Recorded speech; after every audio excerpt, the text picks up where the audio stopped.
morning, citizens noticed a big bag floating under a bridge. They called the police after noticing that it's heavy and there is an unpleasant smell that might belong to a dead body. Pathologists came along with police officers who confirmed after autopsy report that the person is dead and there was a little hit on the head that is certainly not caused by the bridge or an unhuman thing. And the body is of a 16-year-old boy. The police then looked for an identity, a sign that would lead them to who he is, but they didn't find any. So they took his clothes off to specialists. Police later on asked if there is any missing reports of someone. There were 3, an old man, 2 boys, and a girl. So the missing suspects were the 2 boys.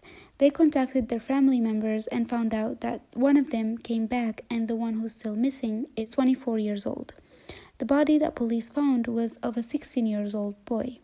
So it's a big age gap, but they still showed the family the clothes and the body, and turned out, just as police officer thought, it's not the kid. So officers steered the paper of finding that it belongs to a missing person. Inside the bag of sugar was a little plastic bag, and inside of it there was some money, wet papers, and they also found negative pics. They sent it to lab and the fingerprints were not visible. After 3 days, the pictures got sent back. They were of 2 boys in a small store. Police officers took those pictures and showed them to the people outside. Some stated that they seen them, but they just don't know where. Very helpful. Police gathered and discussed. One of them suggested that we shouldn't be looking in small stores. Instead, we should head to medium stores because it's where they sell that brand of or that kind of sugar. So they switched the plan and went to a big store instead, which his owner knew all of the store owners next to him. They asked him about the boy, showing him a picture. He took the picture and after a few seconds he said, I know this guy. I surely know him. He works with one of his family members at a store. He's not originally from here, but his family sent him to work here. He came here so young. Yeah, I know him. He always comes and brings things for me. They know where to head, the family member. And this person gave them the name of the boy, and his name was Ali.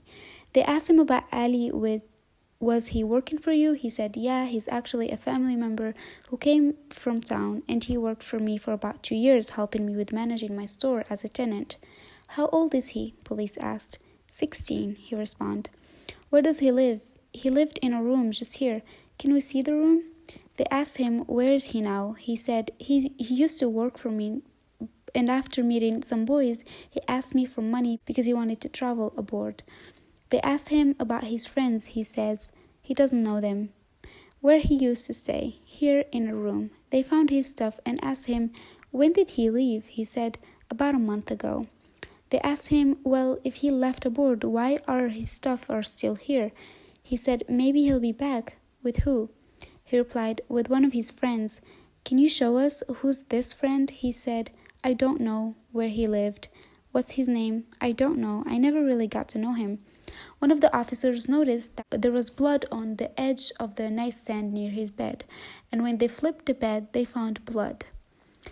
And he also saw that they saw the blood, so they said nothing and asked him to go back to the store and open some drawers for them to search.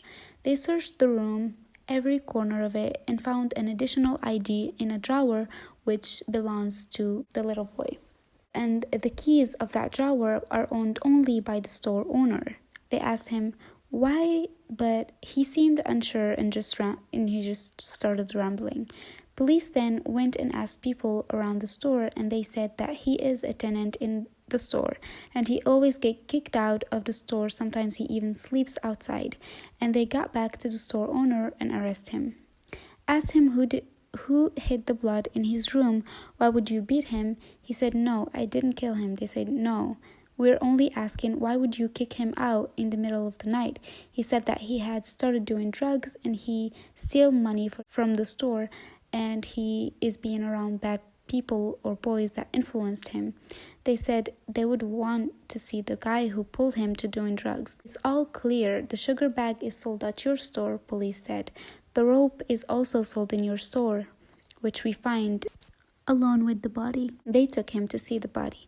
When he saw the dead body, he backed off and turned his head. And this always happens.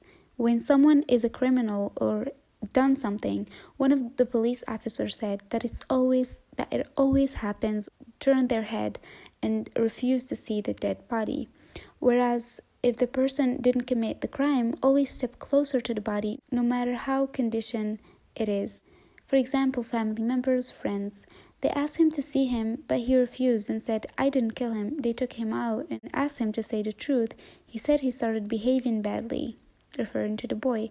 And one night he asked me for money and I refused. So he attacked me, and because he is stronger than me, I took a large knife, a cleaver, and I hit him to defend myself. They took him out again to the store to show them the cleaver. He was hiding it. They took it to crime investigators as a forensic sample to know if he really used it, and it showed that it has human blood. He eventually admitted that the boy started behaving badly and he started smoking and drinking, and I didn't agree on his actions, and he actually wanted to travel aboard and he asked me for money and packed his stuff, but he attacked me and he was so drunk and doesn't know what to do, so I hit him on the head and he fell out straight in next to the nightstand where you found blood. So I put him in the sugar bag. They asked him why there was pictures and papers in the bag. He said that it was his bag and he would put his stuff in it. That's why. I emptied it, but I didn't notice that there were pictures as you mentioned. He waited till 4 a.m. and took the body and put it in the motorcycle Ali used to work with. The store owner kept driving until he saw a bridge and water and threw the bag away. The bag filled with the dead body was found stuck in a place in water that was close to the place the criminal stated he threw the body in. So he didn't lie. And he also didn't lie when he said Ali wanted to travel aboard and he needed money to go. He was sentenced to 13 years.